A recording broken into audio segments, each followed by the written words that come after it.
Senhor a todos vocês, alunos do curso Ministério Pastoral. Página 47. A fonte de poder do Ministério Pastoral. O livro ele já vai fazendo uma pergunta: de onde emana o poder do ministério?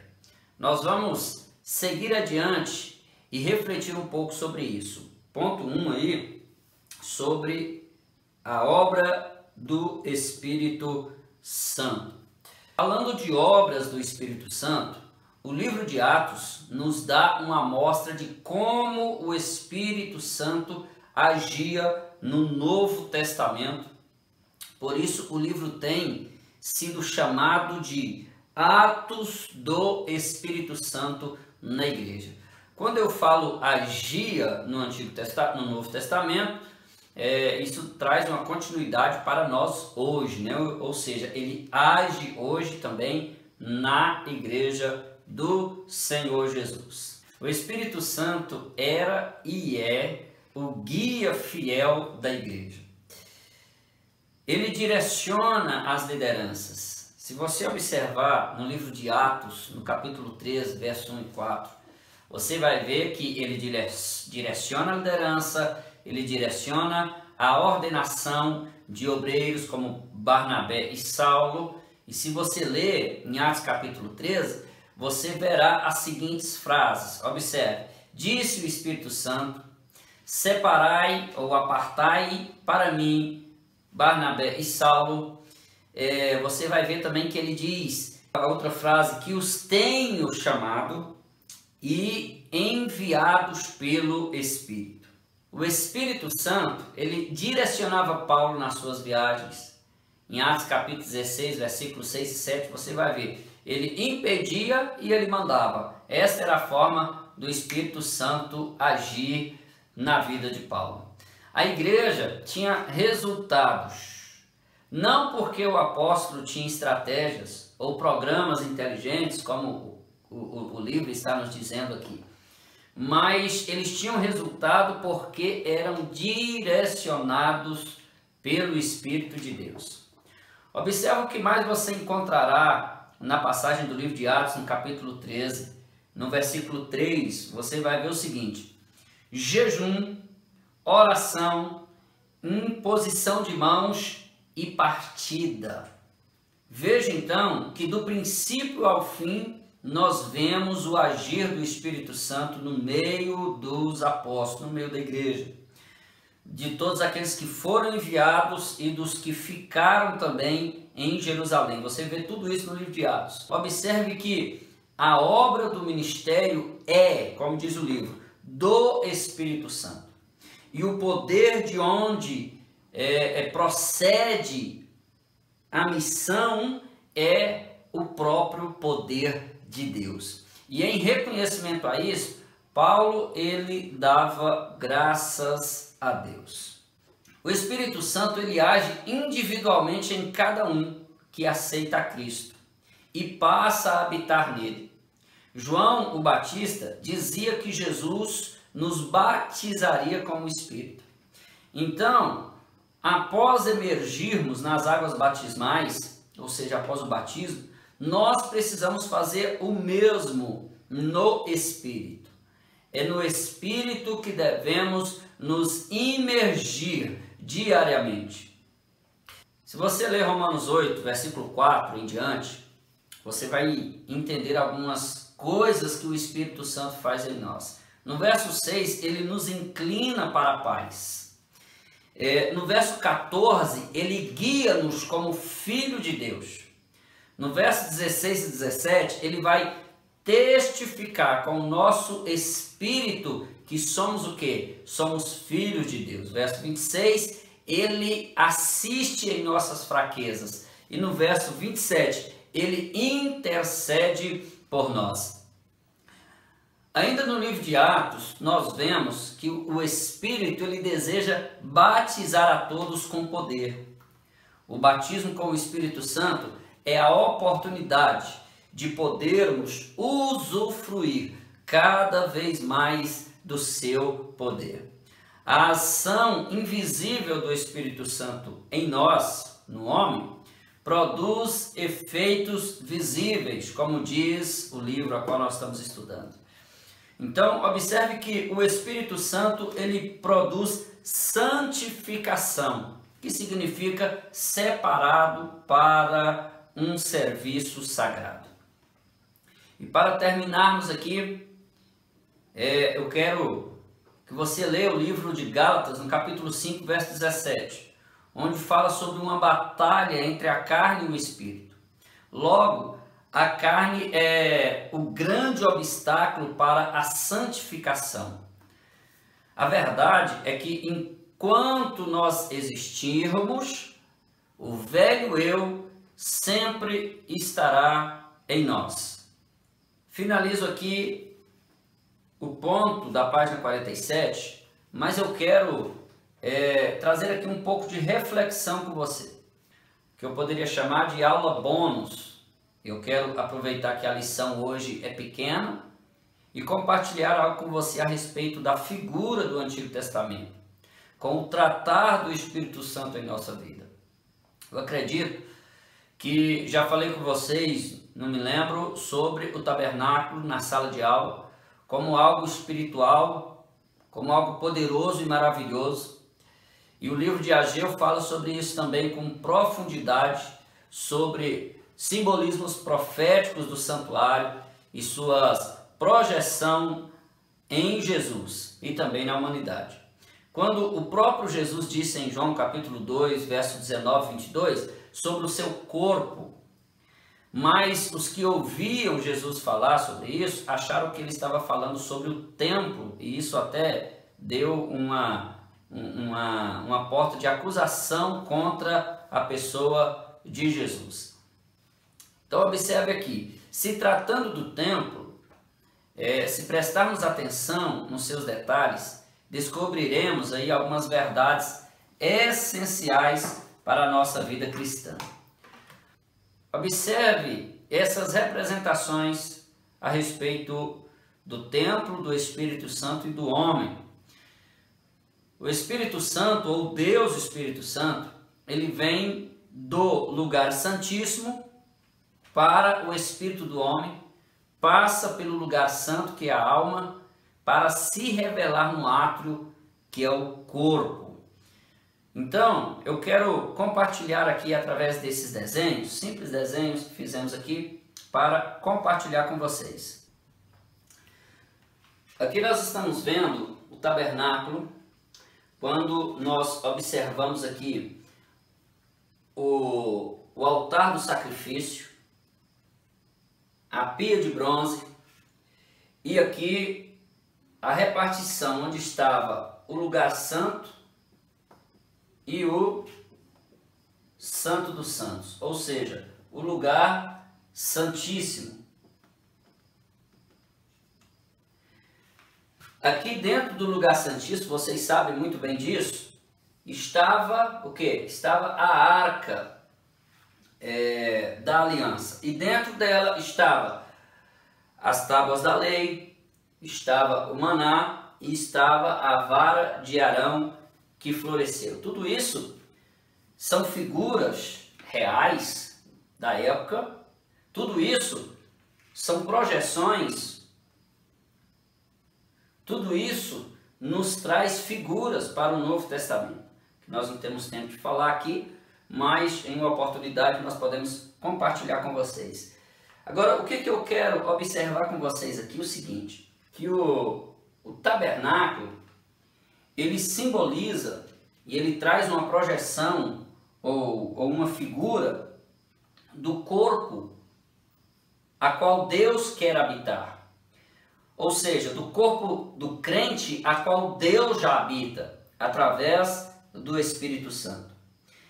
E o trabalho a qual é a lição nossa do Espírito Santo na nossa vida vai ser conscientizarmos, eu me lembro agora que eu já falei com vocês sobre isso, conscientizarmos para que nós venhamos morrer para o nosso corpo, para a nossa carne, né? Melhor dizendo, morrer para a nossa carne, para os nossos pecados, que é aqui que nós matamos aquilo que nos separa da presença de Deus, do lugar santíssimo. Aqui é aonde o apóstolo Paulo ele fala que nós devemos colocar o nosso corpo como escravo diante de Deus, sujeitar o nosso corpo, não à vontade da carne, mas à vontade do Espírito. O tabernáculo, ou templo, ele demonstra o desejo de Deus de habitar no homem. Logo, ele representa o corpo humano. Eu vou mostrar para vocês aqui. O propósito de Deus é habitar dentro do homem. E quando nós entramos na vida cristã, iniciamos o caminho, entramos pela porta, onde Jesus Cristo diz que Ele é o caminho. E nesse caminho, nós começamos a entender as verdades de Deus e lutamos para vencer a nossa vida pecaminosa. Lutamos, como está em Gálatas, no capítulo 5, onde nós falamos sobre a batalha entre a carne e o espírito. Começamos aqui, onde a carne ela precisa morrer, onde o desejo do pecado ele precisa ser destruído. O apóstolo Paulo fala que nós sujeitamos o nosso corpo, não à vontade da carne, mas à vontade do Espírito. E quando nós, vencendo o nosso pecado, deixando a vida que outrora vivíamos, assumimos o batismo nas águas, entramos, eu estou falando de forma simbólica aqui, né? Eu não preciso dizer o que cada sacerdote, o que o sacerdote fazia em cada local, que eu acredito que vocês sabem, mas em outra oportunidade também podemos falar. O altar do sacrifício simboliza a nossa morte para o mundo. Logo batizamos. E quando nós tomamos essa decisão de nos lavar, de batizarmos, rejeitarmos o mundo e buscarmos entrar para o lugar santo, é o mesmo que dizer, eu tomo a decisão de abandonar todas as coisas que me deixam impuro e quero viver uma vida em santidade. Quando você entra no lugar santo, você aceitou a Cristo, você abandonou o seu pecado, conseguiu vencer a carne a cada dia, tomou uma decisão de batizar, você agora vai ter uma comunhão com a mesa. Comunhão com a mesa que está no lugar santo. Eu vou descer para o desenho de baixo aqui que você vai entender melhor. Esse desenho ele simboliza corpo, alma e espírito. Corpo, alma e espírito. Quando você sacrificou sua carne, batizou, você entrou para a comunhão com Deus, você vai participar da mesa da comunhão. O que é a mesa da comunhão? A mesa da comunhão é a ceia do Senhor. Quando você tem, após o batismo, acesso ao lugar santo, porque você tomou uma decisão, você tem conhecimento da palavra, que é o candelabro. Tua palavra é luz para o meu caminho. Simboliza também todas as ações do Espírito Santo. O agir, o poder, os dons do Espírito Santo sobre a nossa vida a partir do momento que passamos pelo batismo e buscamos a ter comunhão na ceia do Senhor e conhecimento na palavra de Deus. Quando você tem palavra, comunhão, você no lugar santo adora a Deus no altar do incenso. O que eu estou passando para vocês aqui é o que eu aprendi e eu creio. Observe que o candelabro simboliza a palavra, a mesa com os 12 pães da preposição simboliza a ceia, a comunhão, logo após o batismo. Por que algumas pessoas querem participar da ceia antes do batismo? Não pode. Tem que se praticar essa justiça, esse caminho. Há uma regra a ser seguida. Não é de qualquer jeito. Então, observe que ao batizar, você entra para a mesa da comunhão. Você começa a entender a palavra pelos dons do Espírito, pelo poder do Espírito, melhor dizendo, pela influência do Espírito. E você vai estar adorando a Deus no altar do incenso. A sua adoração, o seu culto sobe a Deus como um cheiro suave. A mesa, o altar do incenso, ficava já na separação do véu do templo, que quando Cristo morreu, esse véu foi rasgado, e esse altar do incenso, ou da adoração, estava bem na porta para a entrada do lugar santíssimo. Isso demonstra algo muito forte na nossa vida espiritual. Quando vencemos a carne, quando passamos pelo batismo, quando dedicamos na palavra, quando temos comunhão, condições, examine-se, pois, o homem a si mesmo, assim como desse pão e beba deste cálice, temos esta comunhão, logo a nossa adoração é aceita. E quando nós adoramos a Deus no altar do incenso de uma forma simbólica, nós estamos na porta, nós estamos na entrada do lugar santíssimo. Você consegue compreender isso? Agora, observe que o átrio simboliza o corpo, o lugar santo, a alma, e é interessante que nós vamos observar aqui que a alma está aqui nessa parte, quando a Bíblia fala do coração, mas nós sabemos que ela também está aqui, né? Que é o nosso pensamento, os nossos desejos. Mas a Bíblia trata isso também do coração, os desejos do coração, etc. Quando você observa esse lugar santo, a pergunta fica o seguinte: se você não tem uma mente santa, se os teus pensamentos não são santos, você é um contador de piada, gosta de falar sobre assuntos pornográficos, etc.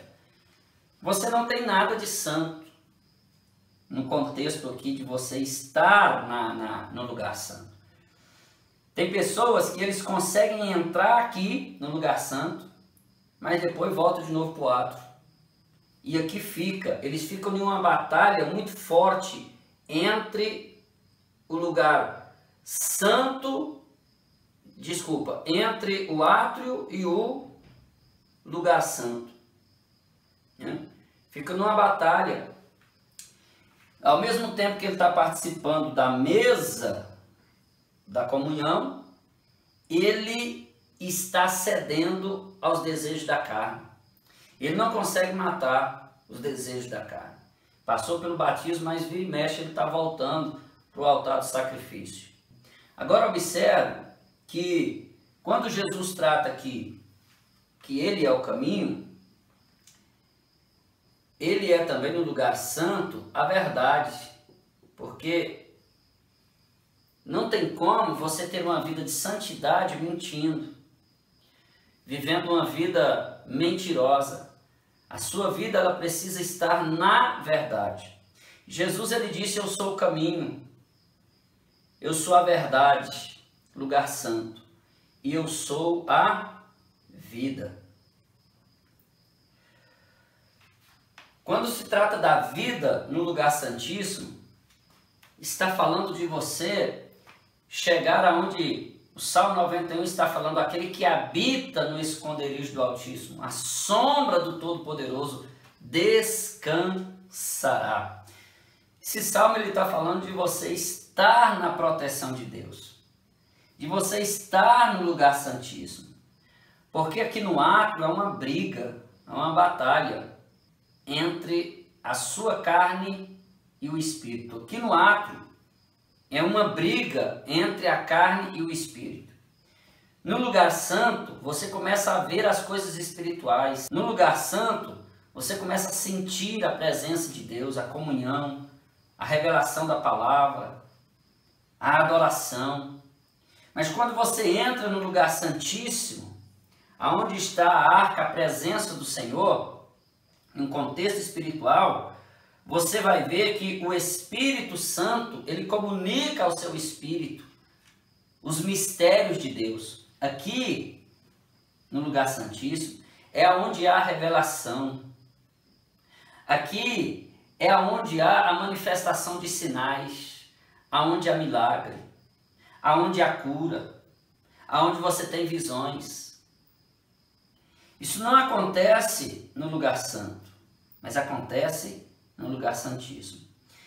Isso é como se fosse uma caminhada cristã. Você precisa passar por esse momento aqui de luta, de batalha, né?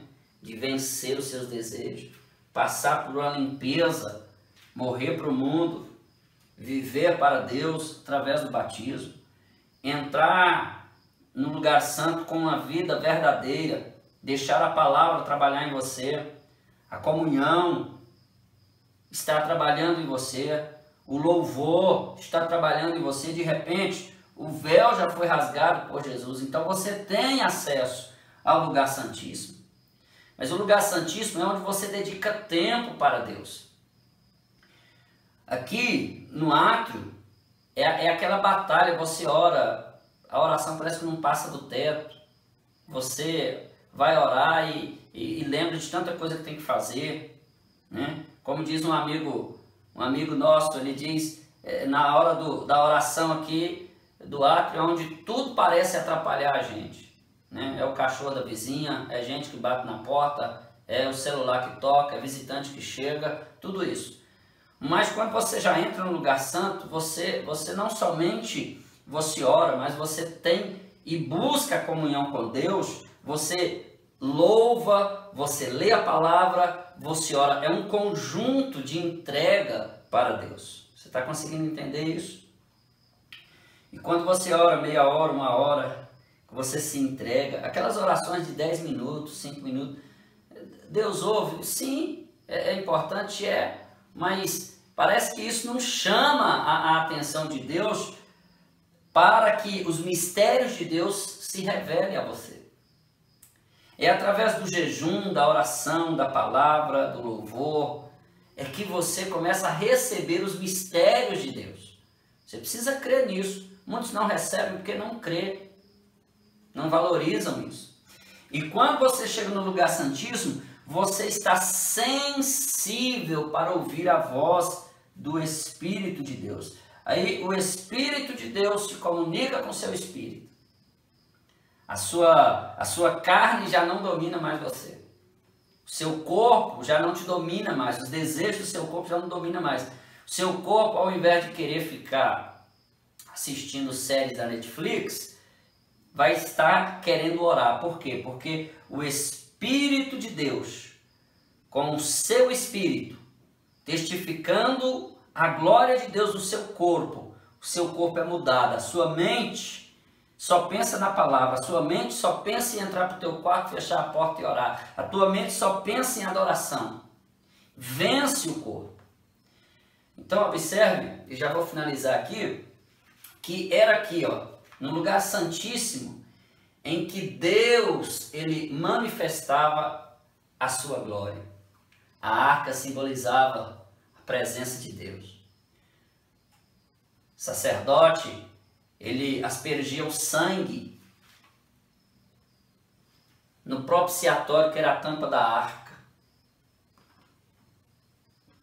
E logo a fumaça, relâmpagos, e a glória de Deus descia dentro deste lugar. Então a glória de Deus, ela é manifestada na sua vida quando você chega em um patamar espiritual. É isso que eu quero que você compreenda. Né? Você precisa sair do ato. Você precisa entrar no lugar santo e ir para o lugar santíssimo. Onde eu estava lendo e que está aí no PDF, você vai observar que o Espírito Santo de Deus, que é Deus, ele sai do lugar santíssimo, ele vem para o lugar santo e ele vem para o átrio e domina aqui o seu corpo. Para que ele domina o teu corpo? Para fazer a vontade do Espírito. Porque é o Espírito do homem que comunica, é a parte que comunica com Deus, é o Espírito do homem. É onde o Espírito Santo habita, é onde o Espírito Santo testifica das coisas espirituais. Por isso que o homem natural não compreende as coisas do Espírito. Porque ele não tem nada de espiritual, ele está vivendo aqui só no lado. Ele não entende nada do lugar santo, do lugar santíssimo, ele não entende nada de coisas santas. Por isso que Deus, ele diz que ele pedirá conta. Nós daremos conta do corpo, alma e espírito. Agora entenda que tem muitos que acham que nós somos dicótomo, mas nós somos tricótomo. Corpo, alma e espírito. A tricotomia humana. Então que Deus venha te fazer compreender. Em uma outra oportunidade eu aprofundo mais um pouco sobre detalhes a respeito disso. E você precisa somente saber que você tem o corpo, sua alma e espírito e que você precisa buscar mais o lugar santíssimo para que a glória de Deus venha se manifestar com milagres, com sinais e com poder no seu ministério, na sua igreja. Um grande abraço, que Deus abençoe.